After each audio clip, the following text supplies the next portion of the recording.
I'm Norm Abram. Welcome to the new Yankee Workshop.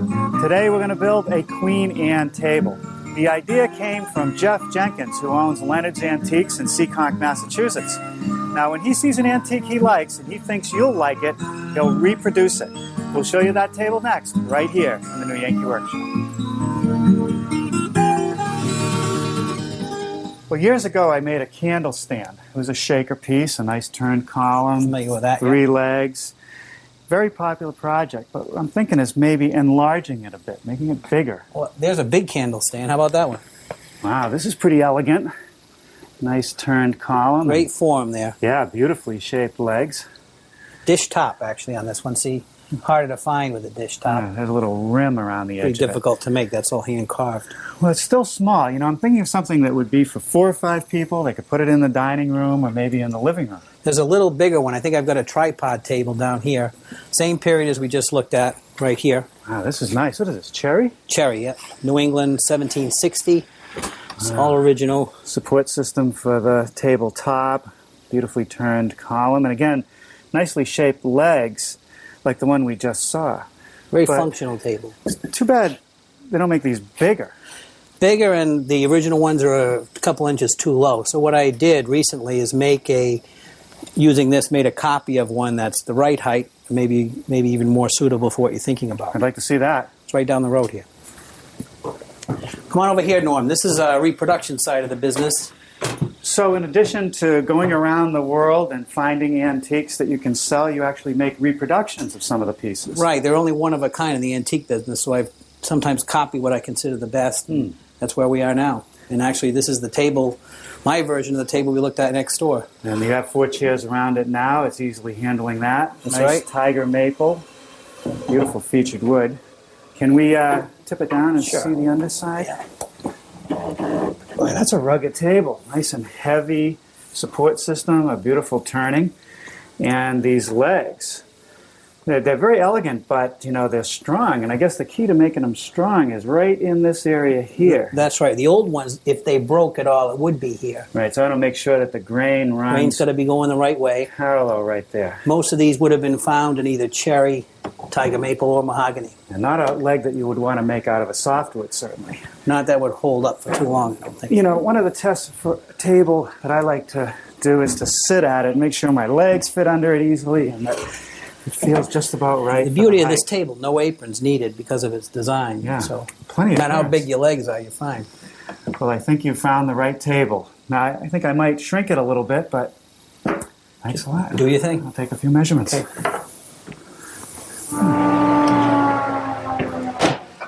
Well, I'm impressed. Jeff Jenkins' idea of taking a small Queen Anne table and enlarging it works great.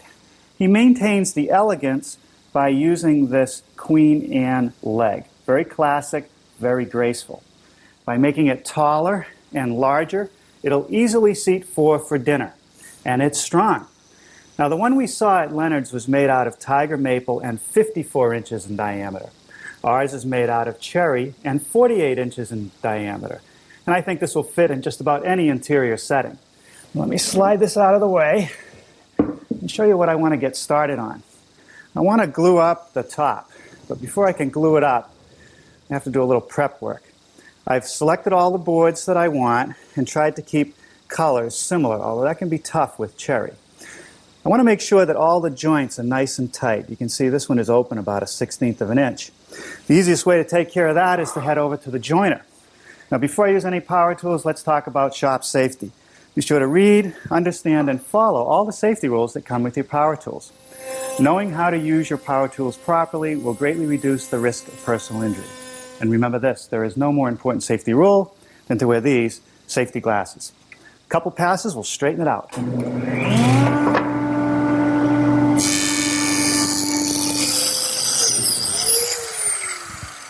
The boards will be joined together with glue along the edge and occasionally one of these biscuits to reinforce the joint. Now the trick here is to get all the glue and biscuits in the joints and clamp it before it starts to set. It would be impossible to do all 8 boards at once. So I'm starting with the 4 longest ones. I'll glue and prep all these joints and clamp them as far out on the end as possible. Then I'll add one board on each side, clamp it again, then add the outer boards and use the longest clamps. A little bit of glue squeezed out between the joints, and I'm wiping it off on the face side of the tabletop because I found that if I let that harden and I try to scrape it later, sometimes it'll tear out a bit of wood, and I don't want that to happen. So we'll let this cook for a while. Over here is a blank for the column. It's 3 pieces of wood that have been glued together. And the first thing I want to do is true it up and cut it to length. I'm going to start here at the joiner and true up a face.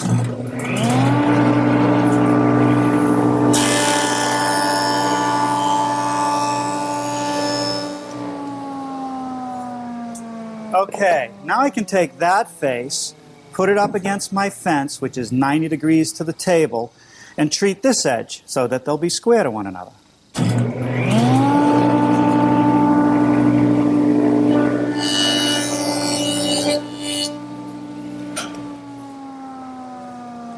Okay, now with these edges square, I'm going to put this edge against the fence and true up the opposing face.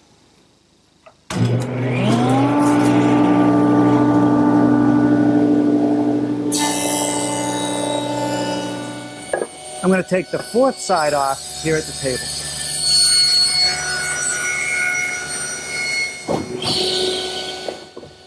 There's no reason to not remove these corners before I hit the lathe. With the blank mounted in the lathe and balanced, I'm ready to start. I like to have a full-scale drawing of the turning in front of me. That way I can see what I'm trying to form with all the measurements.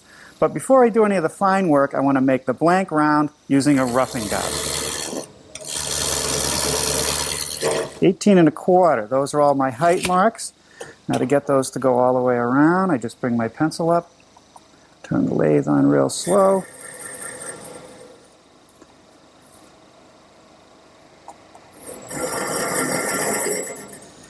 I can set a measurement on my calipers, and then by using the calipers and this parting tool, I can start the turning.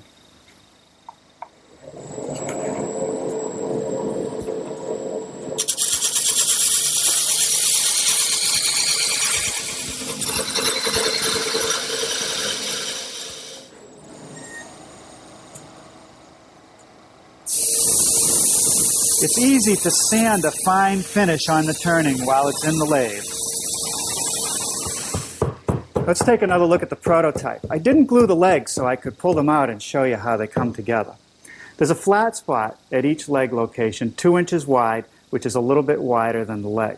The reason for that is I want flat shoulders, otherwise I would have to follow the curve of the turning.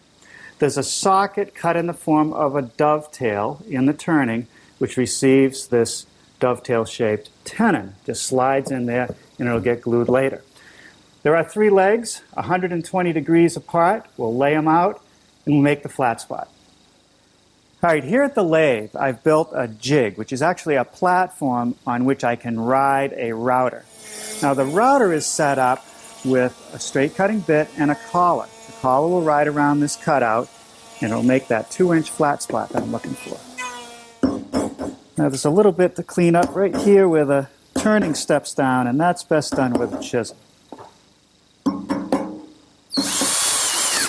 Here I've installed another guide with a narrower window. I'm going to continue using the 1/2-inch bit and plow out some material right in the middle. That'll make it easier to form the dovetail later.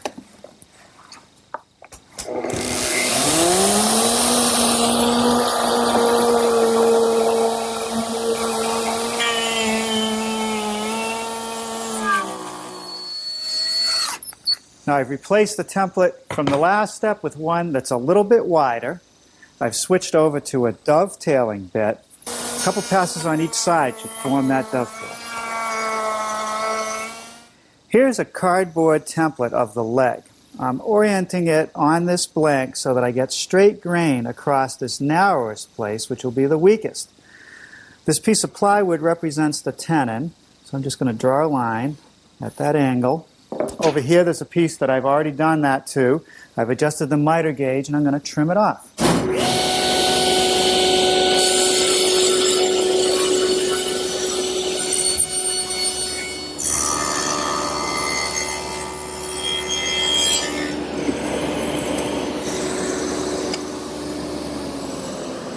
Now I'm beginning to form the dovetail that's going to slide into that socket. And I'm using my dado to remove some of the material so that my router bit won't have to work so hard. Here at my router station, I've installed the same dovetailing bit I used to make the socket. Now that's a little snug, but that's what I want. I'll run all 3 legs at this setting, and then I'll fine-tune them individually so they just slide in. Now it's just a matter of cutting out each leg, leaving a little bit of the line so that we'll have some material to smooth it up later.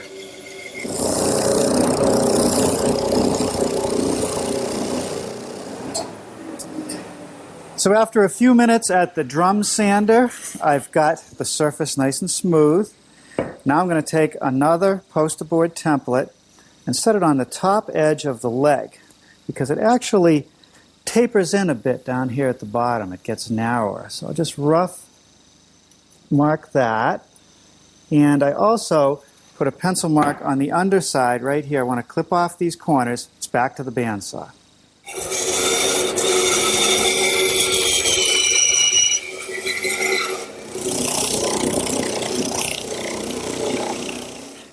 A little bit of work here with a low-angle block plane to sort of smooth out the transition. And then I'll take my small sander and sand it till it's nice and even and has a very elegant shape.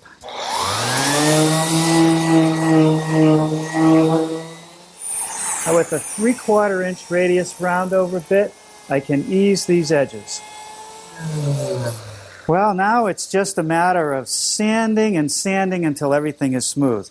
I think before I get out of here tonight, I'll make the other 2 legs. Last night I did complete all 3 legs. Formed them, sanded them, and I fitted 2 into the column. I have 1 more to go, and you can see there's a little bit gap there. I got to get it up to that shoulder. That's easy enough to take care of. Just pop it out, bring it over to the bandsaw, and make a couple quick cuts. Okay, let's see how we did. That's great. Now we can glue it up. Okay, a little bit of glue on that dovetail and in the socket. Now there's one thing I want to add to these. Right down here, if this glue should fail, this could break off if a lot of weight was placed on the table. And even on antiques, you see metal plates that reinforce this joint. I'm just going to use some mending plates. Okay, that's good. Plenty strong. The next thing I want to do is make some pads that sit underneath these legs. Let me show you on the prototype. They're just thin pieces of wood that have been eased on the edge and nailed to the bottom of the leg. I start with a piece of wood that I've rounded over the edge on.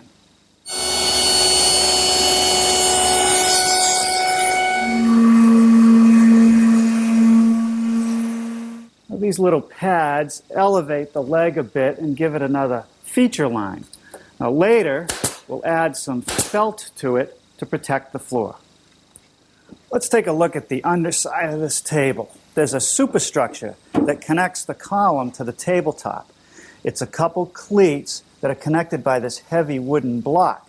Block is connected to the cleat with a mortise and tenon joint. First thing I want to do is make that mortise. So I have a little jig.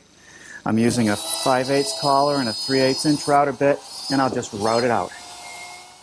With this corner chisel, I can square up the mortise. The next thing to do is to make some elongated slots for the screws that secure the top. There's a 1/2 inch hole for the head of the screw and a washer, and a 1/4 inch slot for the screw itself. Now these have to be elongated so that the top can expand and contract with changes in moisture. I've clamped the 2 cleats together, which gives me a broader base to set my router. I've installed this guide fence, and we'll make the 1/2 inch holes first.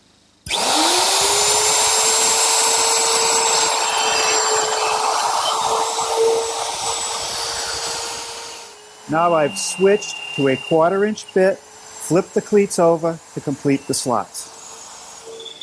Now I'll just taper the ends a bit here at the bandsaw.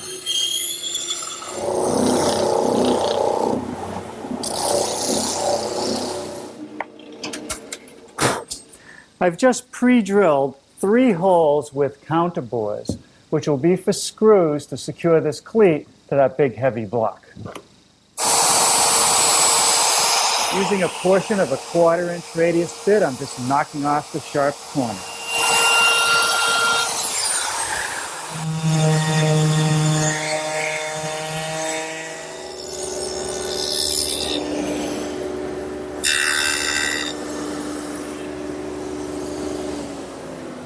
With my dado, I can easily form that tenon that fits into the cleat.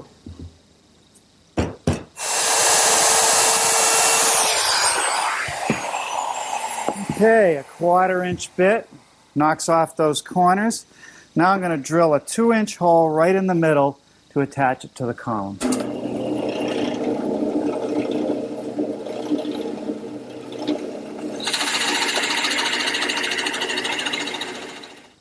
Now once again, expansion and contraction is an issue here. So I'm only going to glue about 5 inches of the center on each tenon.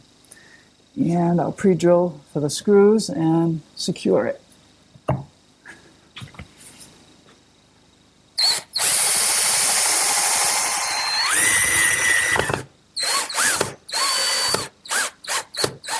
Okay, now to fill the counterbores, some plugs that I cut with my plug cutter.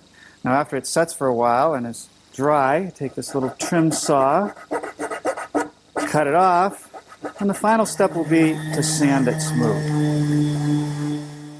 Well, now it's time to attach the superstructure to the base. Now you're really not going to see this unless you're crawling under the table, but I like to align it with one of the legs. So just by eye, I'll sight down, and then we'll drill and attach it with a couple screws.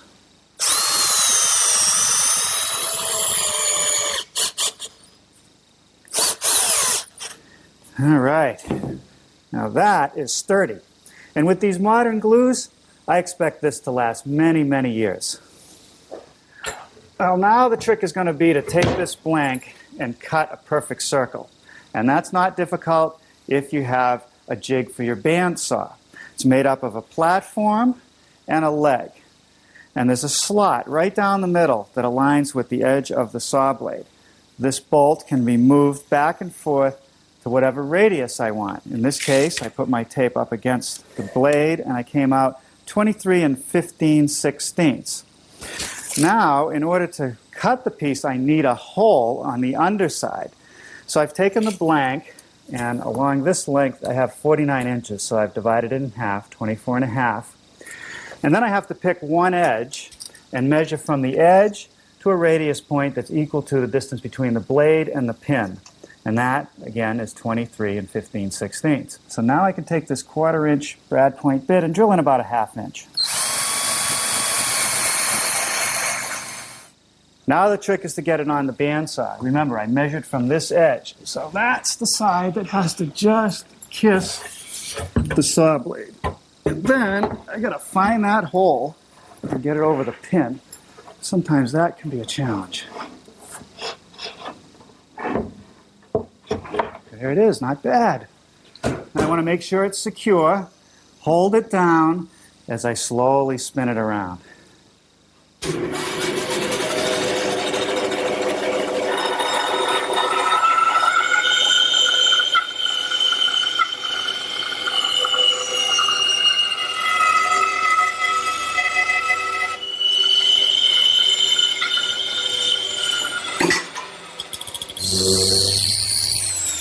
The first thing I want to do to the edge is smooth out the rough saw marks, and I'm doing that with 100 grit paper.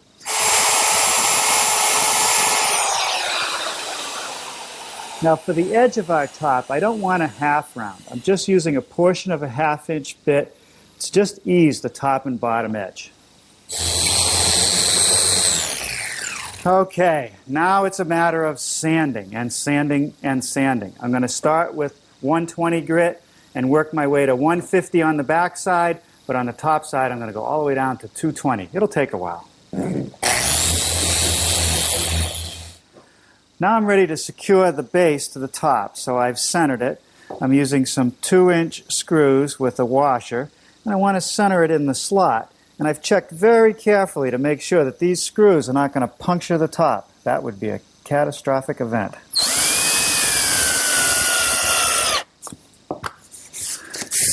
All right, a little more final sanding, and this table will be ready for the finishing room. The principal finisher at Leonard's, where we got the idea for this table, is Michael Crow. It's his recipe that we're going to use to finish this cherry. Now, he likes to start the process with some aniline dyes, which can be mixed with either alcohol or water. He prefers water. He's telling me to use 3 parts early American cherry and 1 part standard brown walnut.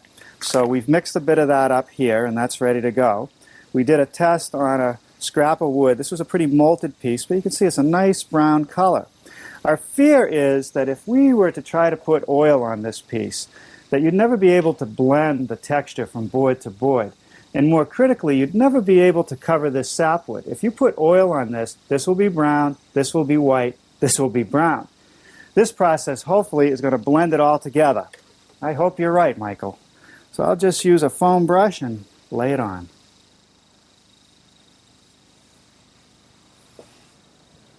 Now, Michael instructed us that once the stain was dry, to apply a coat of shellac, which we did. And when that was dry, we smoothed it out with some 3/0 steel wool and removed any dust. Next, he said, apply a glaze. And a glaze is really artist colors, in this case, burnt umber, in an oil suspension, and just lay on a thin coat. Now, this is the interesting part about using a glaze. I just take a rag and rub it, and basically I'm manipulating it to get the desired result that I want. Well, here it is with its final coat of protective polyurethane. This piece is destined to become a family heirloom. More from Norm tonight at 10:30. It's home time next with Dean and Robin. Stay with us for that, won't you?